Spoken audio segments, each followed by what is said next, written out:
ایک صاحب مشکات نے نقل کی ہے، ایک امام بخاری نے نقل کی ہے۔ میں امام بخاری کی روایت کو لے رہا ہوں۔ ام المومنین فرماتی ہیں کہ ایک دن بارگاہ مصطفیٰ میں آئیں تو آقا علیہ السلام بیٹھے تھے۔ حضور علیہ السلام نے پاس بلایا اور کان میں کچھ کہا۔ کان میں سنتے ہی خاتون جنت رونے لگ گئی۔ جب میرے مصطفیٰ نے روتے ہوئے دیکھا، پھر دوبارہ بلا کے پھر کان میں کچھ کہا تو خاتون جنت اسی وقت مسکرانے لگی۔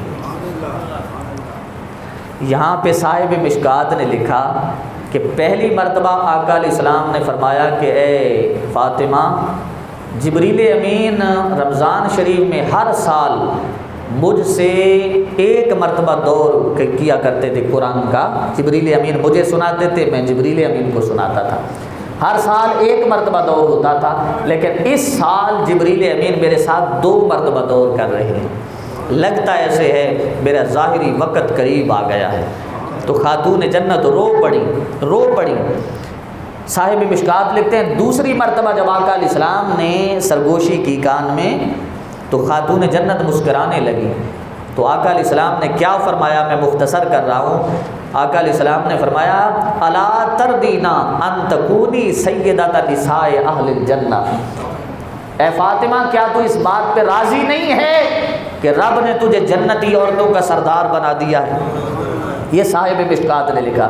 جو امام بخاری نے لکھا وہ یہ ہے کہ دوسری مرتبہ جب سرگوشی کی تو آقا علیہ السلام نے فرمایا اے فاطمہ روو نہیں، میرے پیچھے سب سے پہلے میری اہل بیت میں سے میرے پیچھے آنے والی تم ہوگی، یعنی میرے اہل بیت میں سے میرے وصال کے بعد سب سے پہلے وصال تمہارا ہوگا، تم میرے پیچھے آؤ گی۔ تو خاتون جنت مسکرانے لگ گئی کہ اتنی جدائی نہیں ہوگی۔ پھر صرف 6 مہینے کی جدائی پڑی۔ کتنی؟ میرے محبوب کے وصال کے بعد خاتون جنت پہ جو دن مشکلات کے آئے نا وصال کے بعد، حضور علیہ السلام کے غم و فراق میں رونے کی وجہ سے، جو دوسرے لوگ بیان کرتے ہیں نا فلاں ہوا، وہ باتیں نہیں ہیں، وہ سارا جھوٹ کے پلندے ہیں اور سارے تاریخ کے گھڑے ہوئے رافضیت کے جھوٹے پلندے ہیں، سارا کچھ جھوٹ ہے۔ جو نظر آتا ہے حقائق جو ہیں وہ یہ ہیں۔ خاتون جنت فرماتی ہیں حضور علیہ السلام کے غم و فراق میں آپ کے وصال کی وجہ سے جو دکھ میرے اوپر آئے، اگر دنوں پر بھی آتے تو وہ راتوں میں تبدیل ہو جاتی، وہ ہجر فراق اور غم وصال کا چلتا رہا۔ تو کیا ہوا، 6 مہینے بعد حضور علیہ السلام کے وصال کے بعد خاتون جنت کا وصال ہوتا ہے۔ سیدنا صدیق اکبر رضی اللہ تعالی عنہ کی زوجہ کو بلا کے کہا کہ میں نے سنا ہے کہ حبشہ میں جب عورتیں فوت ہوتی ہیں، مسلمان عورتیں، تو ان کے جنازے کو بھی چھپایا جاتا ہے، ان کے لیے ڈولی تیار کی جاتی ہے تاکہ ان کے جنازے پر بھی غیر کی نگاہ نہ پڑے۔ میرا جنازہ بھی ایسے تیار کر دینا تاکہ میرا جب جنازہ اٹھ رہا ہو تو میرے جنازے کو بھی غیر مرد کی آنکھ نہ دیکھے۔ آج یہ دعوت فکر ہے، یہ لمحہ فکریہ ہے خاتون جنت کے یہ کلمات آج کی ماں بہن کے لیے۔ ارے خاتون جنت کا نام لینے والیوں، یہ تو دیکھو کہ خاتون جنت نے تو اس دنیا سے جانے کے بعد بھی پردے کا خیال رکھا ہے۔ کہاں میرے جنازے کو بھی چھپا دینا، ایسے میرے جنازے کو چھپا کے اٹھایا جائے کہ میرے جنازے کو میری جو میت ہے اس کو غیر کی نگاہ نہ پڑے۔ تو اسی طرح حضرت سیدنا ابوبکر صدیق رضی اللہ تعالیٰ عنہ کی زوجہ محترمہ نے اہتمام کیا۔ یہ حال ہے نا۔